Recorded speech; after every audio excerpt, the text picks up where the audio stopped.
Bem-vindo, gente! Essa é a Gibiteca de Curitiba, que fica aqui na Casa da Baronesa, dentro do Solário Barão. E lá dentro a gente tem salas com acervo, salas de exposição, salas de curso, nossa incubadora. E lá atrás a gente faz trabalho de ação educativa com escolas e faculdades.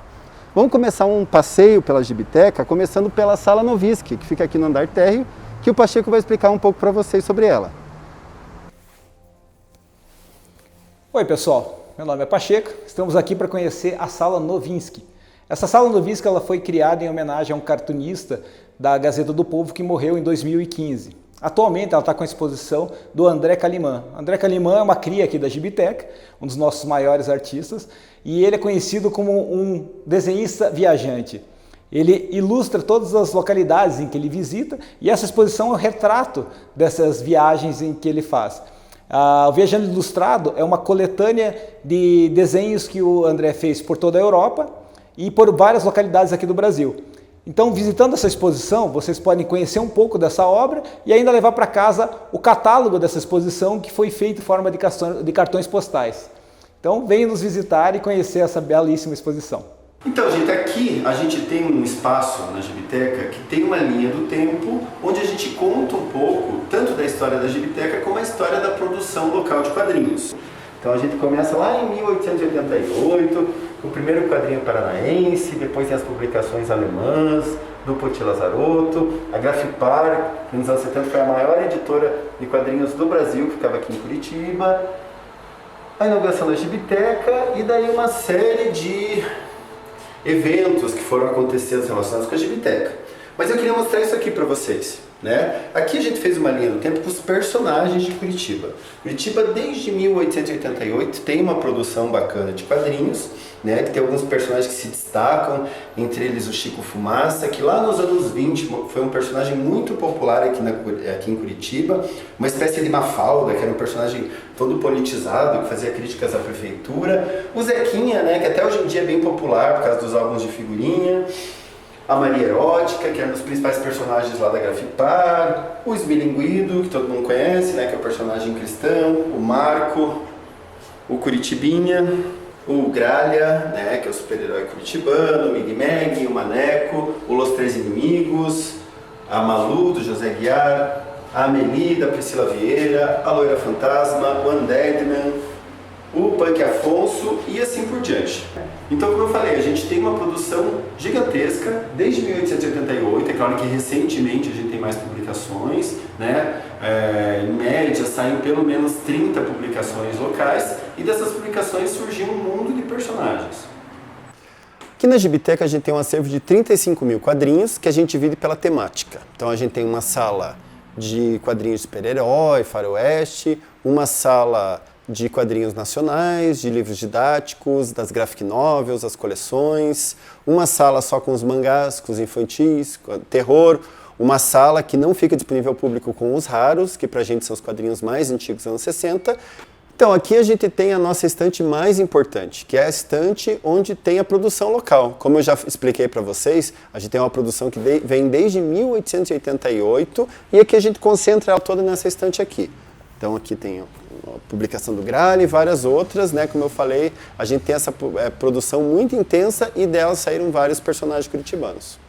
Ó, gente, aqui vocês podem ver mais alguns personagens, né, nesse expositor. O Planta, do Gustavo Ravagno, a Dora, da Bianca Pinheiro, o Curitibinha, né, que é um personagem muito popular aqui em Curitiba, principalmente nas escolas municipais. A Metal Pesado, o Punk Afonso. O Punk Afonso é um personagem muito especial. Daqui a pouquinho a Tainá vai falar um pouco mais sobre ele, porque a gente vai com uma exposição na nossa sala de cima da Gibiteca de Exposições, especificamente sobre o Punk Afonso. O Barão de Cerro Azul, que aqui é onde a gente tá, é o Solar do Barão, que era a casa do Barão de Cerro Azul, que a gente fez quadrinho do Marcelo Lopes, o Degner, a Malu, o Thor Brand e assim por diante.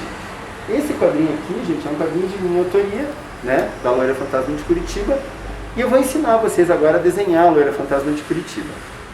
Então, gente, eu vou ensinar vocês a desenharem a Loira Fantasma. Né? A Loira Fantasma, que é essa minha personagem que eu acabei de mostrar para vocês, na verdade é uma personagem que eu desenho há mais de 10 anos. E uma coisa interessante, gente, que ao longo desses 10 anos ela foi evoluindo. Né? No começo ela era uma loira um pouco mais genérica, hoje em dia ela tem umas características que fazem um diferencial. E as pessoas reconhecem como a Loira Fantasma de Curitiba que eu desenho, certo? Então sempre quando você for pensar na construção do personagem, pensa nisso, pensa que é interessante você fazer um personagem diferente de qualquer outro personagem que você conheça, certo? Para ele ser único e você ser reconhecido por aquilo, né? Então vamos começar? Na verdade a estrutura básica para fazer a Loira Fantasma é a estrutura básica para fazer qualquer personagem. E um personagem, eu digo assim, dentro de uma proporção de uma pessoa adulta, né? Dentro das proporções aristotélicas, que eram usadas desde o Renascimento, que é 8 vezes o tamanho da cabeça, que é mais ou menos a proporção que uma pessoa tem, uma pessoa adulta. Então você pega uma folha, né, divide em 8 pontos do mesmo tamanho, 1, 2, 3, 4 e mais 4 para baixo, 1, 2, 3, 4. Então a gente tem 8 vezes o tamanho da cabeça. Então, no espaço número 1, você começa fazendo um formato oval, que vai ser a cabeça, você divide no meio, e nessa linha do meio, você vai fazer o olho. Lembrando que a gente tem entre os olhos a largura de um terceiro olho, certo? Todas as pessoas têm entre os olhos a largura de um terceiro olho. Então a gente vai fazer aqui o formato do olho da loira, meio malvadão assim, né? Essa personagem eu não costumo fazer pupila nela, porque ela é um fantasma.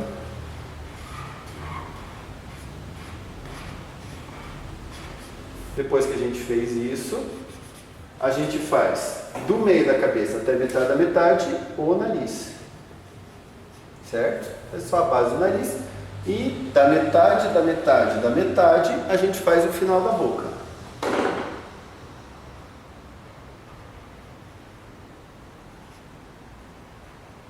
Então, ó, metade, metade da metade, metade da metade da metade.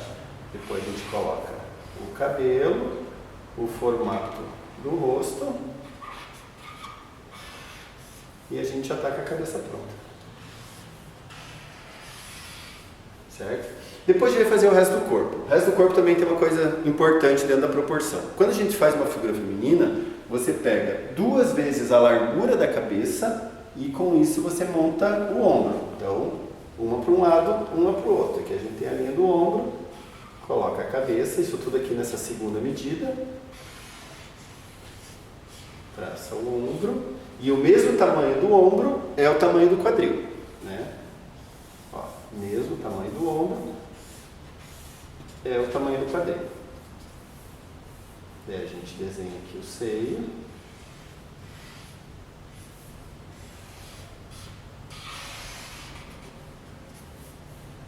A cintura.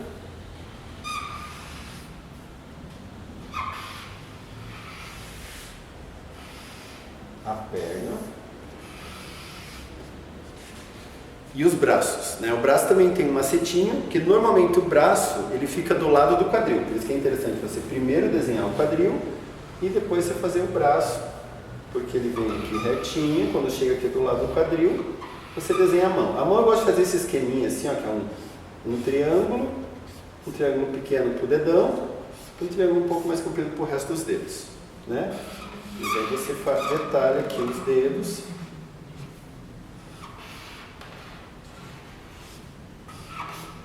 Outro lado a mesma coisa.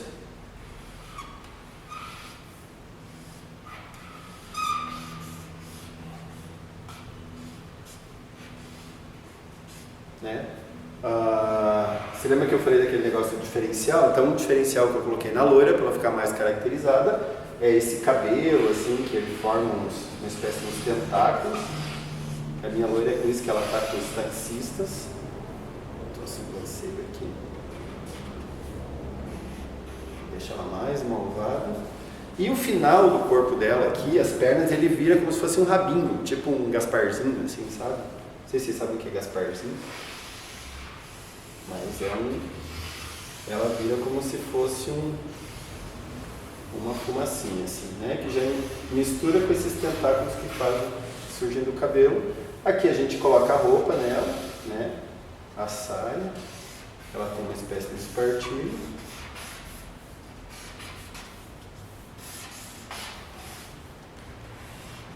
A meia.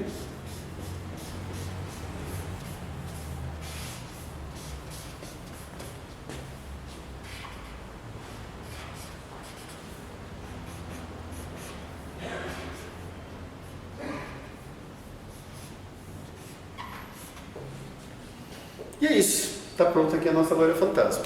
Né? Como eu falei, a partir de uma base que é uma base meio comum para fazer qualquer personagem adulto.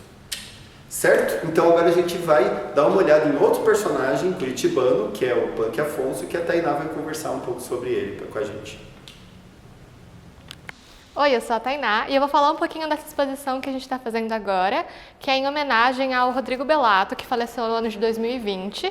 E aí a gente chamou 21 artistas para fazerem releituras do personagem dele, que é o Punk Afonso. Ele publicou o Punk Afonso durante mais de 30 anos e essa é uma exposição em homenagem ao trabalho dele. E a nossa próxima exposição é a do Zequinha, personagem que foi desenhado pelo Nilson Miller e que doou esses dois álbuns para a Gibiteca, um dos anos 70 e o outro que saiu agora. E agora o Jackson vai ensinar vocês a desenhar o Zequinha. Olá, eu sou o Jackson, também estou aqui no time da Gibiteca. Vocês acompanharam ali a exposição do nosso estimadíssimo Rodrigo Bellato, do Punk Afonso, e vamos tratar também, na próxima exposição, de um ícone curitibano, de outro ícone curitibano, o Zequinha. 3 entre 5 curitibanos sabem do que eu estou falando. Num exercício bacana aqui de uma amostra grátis da oficina, nós vamos aprender sobre comunicação visual, só que de uma maneira lúdica e bem simples. Nós temos aqui o nosso amigo Zequinha, servindo de modelo. No esboço do círculo, nós vamos concluir a cabeça do Zequinha.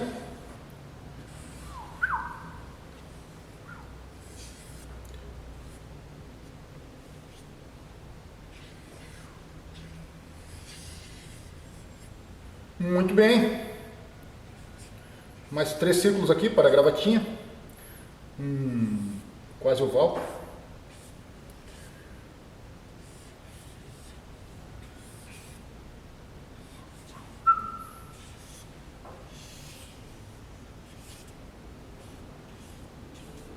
Com figura simples e um princípio simples, a criançada pode conceber qualquer coisa. E é disso que a gente trata nas visitas escolares, da qual eu tenho muita saudade. Vocês podem nos escrever aí, os colégios que já vieram, para a gente ensaiar um pedido de visita. Bacana?